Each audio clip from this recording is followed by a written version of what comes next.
Mtazamaji wa Gift Online TV, hujambo, karibu tuweze kumulika taarifa mbalimbali, na kwa siku ya leo nitaweza kujuza taarifa kadha wa kadha, taarifa mbalimbali ambazo zinaweza zikahakikisha kwamba unahabarika na kupata elimu pia kupitia hichi ambacho ninaweza kukupatia kwa siku hii ya leo. Sasa kujuza kuhusiana na story nzima ya Nicole Joy Bear, ambaye yeye bana ameweza kufunguka pia na kutoa kauli yake ya kwanza tangu akamatwe, akiwataka watu kupuuza taarifa zozote za michango ya fedha kwa ajili yake, na ameeleza kuwa na ndugu na marafiki wa karibu wanaomsaidia, hivyo hahitaji msaada wowote wa kifedha. Pia ameonya dhidi ya watu wanaoeneza habari zisizo sahihi kuhusu kesi yake na kusema kuwa sasa yupo salama zaidi. Katika ujumbe wake, Nicole amesisitiza kuwa anataka muda wake wa faragha kwanza. Moja kwa moja basi nikiweza kunukuu kile ambacho alikizungumza na kwenda kukinukuu, nasema hivi, na nukuu: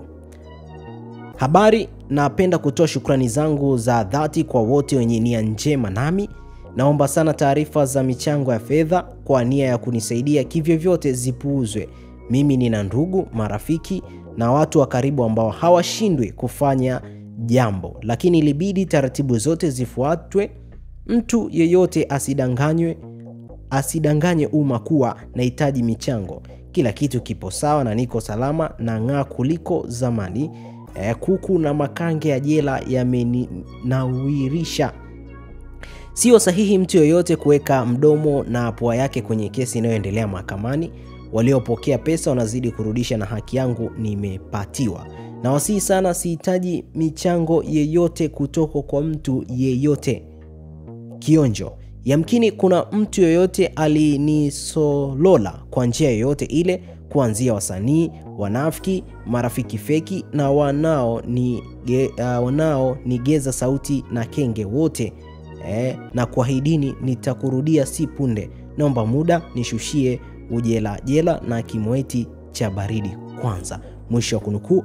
Alizungumza hayo Nicole Joy Bear aliweza kuzungumza hayo moja kwa moja, na amekuwa story kwenye vyombo vya habari na mitandao ya kijamii baada ya kukamatwa na kushtakiwa kwa tuhuma za uhujumu uchumi. Yeye na mwenzake Rehema Mahanyu na walikabiliwa na mashtaka kupokea fedha kutoka kwa umma bila kibali cha Benki Kuu ya Tanzania BOT. Na Nicole na Rehema walifikishwa mahakamani na kushtakiwa rasmi, na hatua hii ilizua mijadala mikubwa, huku wadau wa burudani wakifuatilia kwa karibu maendeleo ya kesi hiyo. Na baada ya kukamatwa, msanii Steven Nyerere alitangaza kuwa yuko tayari kusaidia dhamana Nicole, akisema hakuna mkamilifu na nukuu alichoweza kuzungumza. Hata hivyo, Nicole Bear mwenyewe alijitokeza kwenye Instagram akipinga wazo la mchango wa fedha kwa ajili ya dhamana yake, na alisisitiza kuwa ana ndugu na marafiki wa karibu wanaomhudumia na kuwataka watu wapuuze taarifa za kuchangia pesa. Baada ya siku kadhaa kizuizini, siku ya Machi 17 ambayo ilikuwa ni siku ya jana, Nicole na Rehema waliachiwa kwa dhamana. Nicole alitimiza masharti kwa dhamana shilingi milioni 100, huku Rehema akidhaminiwa kwa shilingi milioni 57 na wadhamini wawili. Ingawa wameachiwa kwa dhamana, kesi yao bado haijamalizika. Mashabiki na wadau wa burudani wanasubiri kuona hatma ya jeshi hii na matokeo yake kwa mwigizaji huyo. Je, Nicole ataweza kujinasua kwenye kesi hii? Je, kauli zake zitaathiri mahusiano yake na mashabiki wake?